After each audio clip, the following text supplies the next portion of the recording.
بسم اللہ الرحمن الرحیم رب اشرح لی صدری ویسر لی امری واحلل عقدۃ من لسانی یفقہوا قولی۔ بایولوجی کے سبجیکٹ کے حوالے سے میں پہلے بھی بات کر چکا ہوں۔ Biology is the subject of conception and understanding. Biology کا جو لیکچر ہے وہ 2 حصوں پر مشتمل ہوگا۔ ایک حصے میں ہم آپ کو کنسیپشن اور انڈرسٹینڈنگ کے حوالے سے بات کریں گے، کیونکہ اس کے بغیر آپ کو اس چیپٹر کے بارے میں اس کے شارٹ کویسچنز اور اس کے لانگ کویسچن کرنا آسان نہیں ہوگا۔ تو جیسے آج ہمارا ٹاپک ہے ہومیوسٹیسس، یہ ہماری کتاب کا 10ویں کی کتاب کا دوسرا چیپٹر ہے۔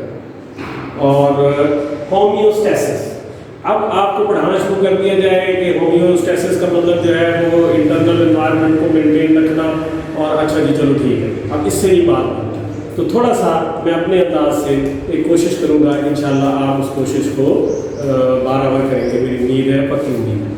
مثال کے طور پر ایک واقعہ ہوا اس کائنات کی تخلیق کے حوالے سے کہ اللہ تعالیٰ نے جب آدم علیہ السلام کو پیدا کیا، اب یہ نہ سمجھیے میں کہانی سنا رہا ہوں، میں اپنے سبجیکٹ سے ریلیٹڈ بات کروں گا، اپنے مقصد کی بات اس واقعے سے نکالوں گا، کوئی شرعی بات نہیں کر رہا میں آپ سے، میں ایز اے بایولوجی ٹیچر آپ سے بات کر رہا ہوں۔ تو کیا ہوا، آدم علیہ السلام کو جنت میں پیدا کیا گیا اور پھر ان سے یہ کہہ دیا گیا کہ جنت میں رہتے ہوئے تم نے اس درخت کو، اس پودے کو ہاتھ نہیں لگانا، اس کو کھانا نہیں۔ تو میں سوال کیا کرتا ہوں بچوں سے کہ جناب آپ یہ بتائیے کہ جب آدم علیہ السلام پیدا ہوئے تو وہ کون سی مخلوق تھے؟ وہ انسان تھے۔ اگر وہ انسان تھے تو ان کی ناک بھی ہوگی، ان کے پھیپھڑے بھی ہوں گے، ان کا منہ بھی ہوگا، ان کی آنکھیں بھی تھیں اور ان کے گردے بھی تھے اور تمام اعضاء تھے، ڈائجسٹو سسٹم بھی تھا۔ اگر یہ سب کچھ تھا تو اللہ تعالیٰ ان کو منع کیوں فرما رہے کہ یہ فلاں چیز تو نے نہیں کھائی؟ تو وہ اللہ تعالیٰ کی ایک حکمت تھی، پورا اس کا ایک نظام تھا، اس کو اس کے تحت چلنا تھا۔ اب کیا ہوا، شیطان کے بہکاوے میں یا اللہ کے حکم سے جیسے کہ انہوں نے جا کر اس درخت پھل کو کھا لیا۔ تو جنت اصل میں تصوراتی طور پر ہم اپنے انداز سے یہ سوچ لیتا ہوں میں ایز اے بایولوجی ٹیچر کہ جنت ایک ایسی جگہ کا نام ہے جہاں پر ہر چیز اپنے توازن کی حیثیت میں موجود ہے، توازن کی حالت میں موجود ہے۔ اب جب آدم علیہ السلام نے اس خوراک کو کھایا تو اصل میں کیا کیا، حکم تو ہوئی، لیکن اصل میں کیا ہوا، انہوں نے اس توازن کو بگاڑ دیا۔ ایسے بگاڑا، ایسے بگاڑا کہ جیسے انہوں نے وہ خوراک کھائی، وہ خوراک ان کا کیونکہ نظام جسم میں موجود ہے، اس نے کام کرنا شروع کر دیا۔ اب خوراک ہضم ہو گئی، جب ہضم ہو گئی تو پھر رفع حاجت کی ضرورت پڑ گئی۔ تو آدم علیہ السلام اللہ تعالیٰ سے تقاضا کرتے ہیں کہ مجھے تو رفع حاجت ہو رہی ہے۔ اللہ نے فرمایا کہ جنت میں کوئی جگہ ایسی نہیں ہے جہاں پر رفع حاجت کی جا سکے، تو چلو زمین پر۔ میں اپنے مطلب کی بات نکال رہا ہوں۔ تو انہوں نے اس کیونکہ حاجت کی جگہ وہاں پہ نہیں ہے رفع حاجت کی، تو اللہ نے زمین پر بھیج دیا۔ اب کیا ہوا کہ وہ جو توازن کی کیفیت میں اللہ نے پیدا کیا، اس توازن کو، اس خوراک کے کھانے سے وہ توازن بگڑ گیا۔ جب وہ توازن بگڑا تو رفع حاجت ہو گئی۔ تو پھر اللہ تعالیٰ نے کہا کہ نکلو یہاں سے، یہاں تو جگہ ایسی کوئی نہیں ہے۔ تو اس توازن کا جو بگاڑ ہے، اس ڈائجیشن کے، اس خوراک کے کھانے کے نتیجے میں جو ڈائجیشن ہوئی، اس کے نتیجے میں جو فاسد مادے پیدا ہوئے، ان فاسد مادوں نے جسم کے توازن کو بگاڑ دیا، اس کے اندر ڈسٹارشن پیدا کر دی۔ اب ان چیزوں کو جسم سے باہر نکالنے کے لیے آپ کے گردے کام میں لگ گئے، آپ کا ڈائجسٹو سسٹم کام میں لگ گیا۔ اس کائنات کا ایک ایک جاندار اب اپنے گردوں کے ذریعے سے، اپنے پھیپھڑوں کے ذریعے سے، اپنے نتھنوں کے ذریعے سے، اپنے ڈائجسٹو سسٹم کے ذریعے سے، ایکسکریٹری سسٹم کے ذریعے سے، تمام نظام کے ذریعے سے اس کائنات کی ہر چیز اس کوشش میں لگی ہوئی ہے جاندار کہ وہ اس توازن کو کاش حاصل کر لے جو اللہ تعالیٰ نے جس توازن سے پیدا کیا تھا۔ اب آپ کو بات سمجھ آئے تو ٹھیک، نہ آئے تو آپ پوچھ بھی سکتے ہیں فیڈ بیک کے طور پر۔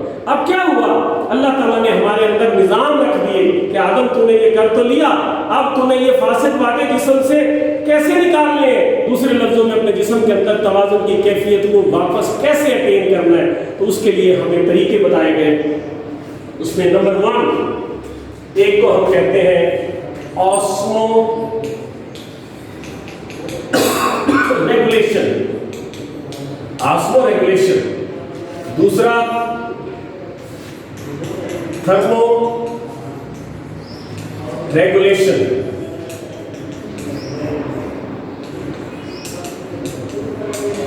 और तीसरा एक्सक्रीशन। ये तरीके बता दिए, अगर मैं इंसान की बात कर रहा हूं, ह्यूमन बीइंग की बात कर रहा हूं, उसके अंदर ये तरीके बता दिए गए कि आप इन तरीकों को इस्तेमाल करो और शायद वो तुम तवाज़ुन की कैफियत दोबारा हासिल कर। तो ये ऑस्मो रेगुलेशन में क्या होता है? ऑस्मोटिका का मतलब होता है सॉल्यूट कंसंट्रेशन, कि जब उस खाने पीने की वजह से हमारे जिस्म के अंदर सॉल्यूट की कंसंट्रेशन ऊपर ज़्यादा नीचे हो जाती है, तो फिर हमारे गुर्दों के जिम्मे लगा दिया गया कि जनाब वो उस ऑस्मोटिका की, उस सॉल्यूट की कंसंट्रेशन को मेंटेन रखे। गुर्दों का काम सिर्फ यूरिनेशन करना नहीं है, ऑस्मो रेगुलेटरी फंक्शन भी है किडनी का, कि वो आपके जिस्म के अंदर जिसने नमकियात है, जिसने एलिमेंट्स है, तमाम की कंसंट्रेशन को कायम रखने का काम भी किडनी का है। ये क्या कर रहा है? ये होम्योस्टैटिक कंडीशन को अटेन करने की कोशिश कर रहा है। उसके लिए अल्लाह तबारक व तआला ने गुर्दे रख दिए, दाएं बाएं दोनों हमारी रीढ़ की हड्डी के साथ लगे हुए। गुर्दे का स्ट्रक्चर अगर आप देखें तो उसमें आपको नजर आता है कि जनाब ये पिरामिड्स है, और पिरामिड्स के रीनल पिरामिड जिनको हम कहते हैं, कॉर्टेक्स है, ये रीनल पैलेस है। मैंने खोल के अलग से इसलिए दिखाई है कि आपको समझ आए। फिर हर कोई भी ऑर्गन होता है, उसका एक यूनिट होता है, स्ट्रक्चरल और फंक्शनल यूनिट होता है। तो हमारी किडनी का स्ट्रक्चरल और जो फंक्शनल यूनिट है वो है नेफ्रॉन। नेफ्रॉन को हम दो हिस्सों में तकसीम करते हैं, रीनल कार्पसल और रीनल ट्यूब्यूल। अब रीनल कार्पसल के दो हिस्से, एक ये जो चांद सा बना हुआ है, एक बाउल सा बना हुआ है, इसको हम कहते हैं Bowman's capsule after the name of the scientist. फिर इसके अंदर ये जो गुच्छा है खून की नालियों का, इसको हम कहते हैं ग्लोमेरुलस। फिर उसके बाद ये फर्स्ट क्वाइट पार्ट है, ठीक है, ये सेकंड क्वाइट पार्ट है, ये लूप ऑफ हेले है, ये मुख्तलिफ हिस्से हैं। इनमें से जब खून इसके अंदर आएगा, क्या आएगा? ब्लड। ब्लड जब इसके अंदर आएगा तो यहां पर, क्योंकि कैपिलरीज जो है वो बहुत बारीक माइक्रोस्कोपिक नालियां हैं, तो उनके अंदर प्रेशर बढ़ जाएगा। जितनी नाली छोटी होगी उसका प्रेशर ज्यादा होगा। उस प्रेशर की वजह से जो लिक्विड है वो फिल्टर करके इस बाउमेंस कैप्सूल में आएगा और यहां से डिफ्यूज करके फर्स्ट क्वाइट पार्ट में आएगा, फिर सेकंड इसमें लूप ऑफ हेले में, फिर सेकंड क्वाइट पार्ट में, उसके बाद कलेक्टिंग करके। लेकिन क्या होगा फर्स्ट क्वाइट पार्ट में? फर्स्ट क्वाइट पार्ट को आप समझिए कि एक किस्म की ये एक चेक पोस्ट है। ये चेक करेगी कि भाई क्या चीज लेकर जा रहे हो। यही हमारे पास शुगर है, हमारे पास वाटर है, हमारे पास मिनरल्स है, हमारे पास साल्ट है। ओहो, मिनरल साल्ट नहीं लेके जानी, शुगर नहीं लेके जानी, उसकी तो हमारी बॉडी को जरूरत है, ये कहां लेके जा रहे हो? उसको फिर वापस किया जाएगा जिस्म। कैसे वापस किया जाएगा? कि इस पूरे स्ट्रक्चर के ऊपर खून की नालियों का जाल बना हुआ होता है। क्या होता है? खून की नालियों का जाल बना होता है, और वो उस स्ट्रक्चर में से वो यूजफुल जो सब्सटेंसेस है वो वापस रीअब्सॉर्ब कर लेते हैं, काम की चीजें वापस। फिर आ गया लूप ऑफ हेले में वो लिक्विड। अब मैं उसको ब्लड नहीं कह सकता, क्योंकि जब वो यहाँ पर इस तरीके से डिफ्यूज करके यहाँ आया है तो उसमें रेड ब्लड सेल्स नहीं आए, खून नहीं आया उसके अंदर, फासिद मादे आए, इजाफी मादे आए। अब उसको ब्लड नहीं कह सकते आप। अब वो जब लूप ऑफ हेले में आएगा तो उसको या डाइल्यूट किया जाएगा या कंसंट्रेट किया जाएगा। ये आपकी डाइट पर डिपेंड करता है, आपने कितना पानी पिया है और कितने आपको पानी की जरूरत थी। फिर यहां से वो सेकंड क्वाइट पार्ट में जाएगा। सेकंड क्वाइट पार्ट ये आखिरी चेक पोस्ट है। यहां फिर आखिर में चेक किया जाएगा कि जनाब आप क्या लेकर जा रहे हैं। तो अब जब चेक होगा तो उसमें कोई यूजफुल सब्सटेंस नहीं होगा, सारे के सारे वेस्ट होंगे। तो वो फिर जब वेस्ट होंगे तो वो फिर बन जाएगी क्या? यूरिन। क्या बन जाएगी? यूरिन। तो आपने देखा कि कितने स्टेप थे। पहला स्टेप था यहाँ प्रेशर वाला, प्रेशर फिल्ट्रेशन। दूसरा स्टेप था यहाँ काम की चीजों को वापस जज़ब करना, सिलेक्टिव रीअब्सॉर्प्शन। और आखिरी स्टेप था यूरिन फॉर्मेशन। क्या था? Urine formation. अब मैं कह रहा हूं कि वो कह रहा है ये क्या लेकर जा रहे हो? ये वापस भेजो। ऐसा थोड़ी होता है, ये तो मैं आपको एक वर्नाक्युलर लैंग्वेज के अंदर समझाने की कोशिश कर रहा हूँ। इन तमाम एक्टिविटीज को कंट्रोल करने वाले मेरे प्यारे बच्चों वो होते हैं हार्मोन्स, और हार्मोन जो है they are directly controlled by your nervous system. कौन कंट्रोल करता है? नर्वस सिस्टम कंट्रोल करता है ये लूप ऑफ हेल्मे को और फर्स्ट क्वाड्रेंट पार्ट को और सेकंड क्वाड्रेंट पार्ट को कौन कंट्रोल करता है? हार्मोन्स कंट्रोल करते हैं। मिसाल के तौर पर एंटी डायरेटिक हार्मोन, वो आपकी यूरिन की मिकदार को कंट्रोल करता है कंसंट्रेट या डाइल्यूट करने के लिए। एक मिसाल मैंने दे दी। अब मैं वापस आता हूं किडनी की तरफ।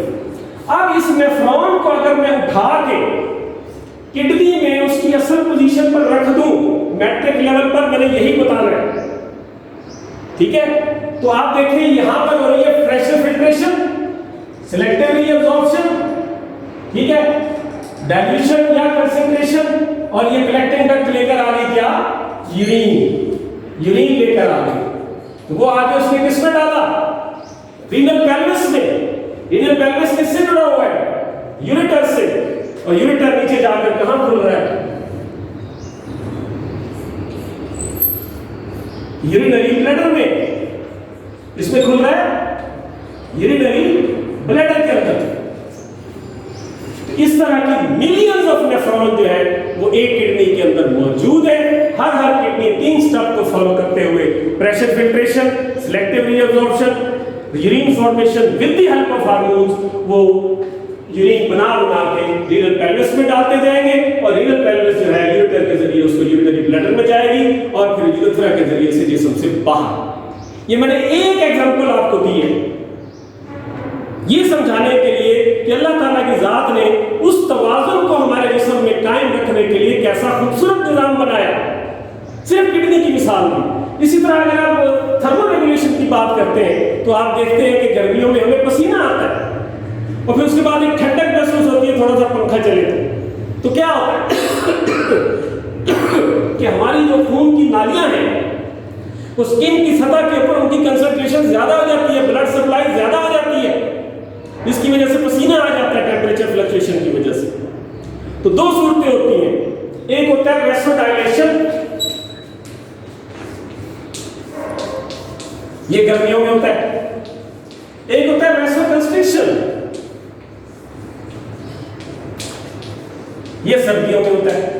सर्दियों में आप देखते हो आप क्रीम लगाते हो, आपकी स्किन डल हुई होती है क्योंकि blood supply to the skin surface reduce हो जाती है, तो वो पसीने की सवाल ही पैदा नहीं होता क्योंकि मेंटेन करने के लिए जरूरत नहीं है। फिर आप क्या करते हो, आपका लिवर काम करता है, आप यूं हाथ मलते हैं, कहते हैं यार आज बहुत ठंड है, आप टेम्परेचर राइज कर रहे होते हो, मेंटेन रखने की कोशिश कर रहे होते हो, लिवर शिवर कर रहा होता है, बॉडी शिवर कर रही होती है, थोड़ी देर बाद ठीक हो जाता है। तो जब खून की नालियां फैलेगी तो वैसोडाइलेशन गर्मियों में, जब खून की नालियां सिकुड़ेगी सर्दियों में ये कहलाएगा वैसोकंस्ट्रिक्शन। तो ये भी आप देख लें कि ये भी अल्लाह ताला का मैकेनिज्म बनाया हुआ है। फिर आप एक्सक्रीशन में आ जाए, वो मैंने अभी आपको बता दी, डाइजेस्टिव सिस्टम के हवाले से भी आप देख सकते हैं, छोटी आंत का क्या काम, बड़ी आंत का क्या काम है, सिलेक्टिव एब्जॉर्प्शन हो रही है, ठीक है, और फूड की सारा कुछ हो रहा है, वो आप देख सकते हैं। इसी तरह जब आप प्लांट्स की तरफ जाएंगे और दूसरे समंदर में रहने वाले या पानी में रहने वाले जानवरों को देखेंगे तो उन्होंने भी अपना अपना तरीका, अपना अपना मैकेनिज्म बनाया हुआ है उस होम्योस्टैटिक कंडीशन को कायम और दायम रखने के लिए कि जिसके बगैर उनकी जिंदगी का वजूद नामुमकिन है। इसका मतलब आखिरी बात ये मैं आपसे कह के बात खत्म कर रहा हूँ कि अल्लाह ताला ने इस कायनात की हर चीज को तवाज़ुन में पैदा किया, उस तवाज़ुन में जब बिगाड़ आया तो हमारे जिस्म में अपना इंतजाम रखा, गुर्दों की शक्ल में, स्किन की शक्ल में, फेफड़ों की शक्ल में, बहुत सारे आज़ा की शक्ल में, जो उस तवाज़ुन को वापस ला सके। जो हज़रत आदम अलैहिस्सलाम ने खुराक को खा के डाइजेशन के अमल को शुरू करके उसको सो काल हम छोटे लोग यही समझते हैं कि उस तवाज़ुन को बिगाड़ा था। ये है होम्योस्टेसिस। होप आपको समझ आई होगी, ना भी समझ आए कोई प्रॉब्लम हो तो you can call us for this any kind of discrepancy. Okay, thank you very much.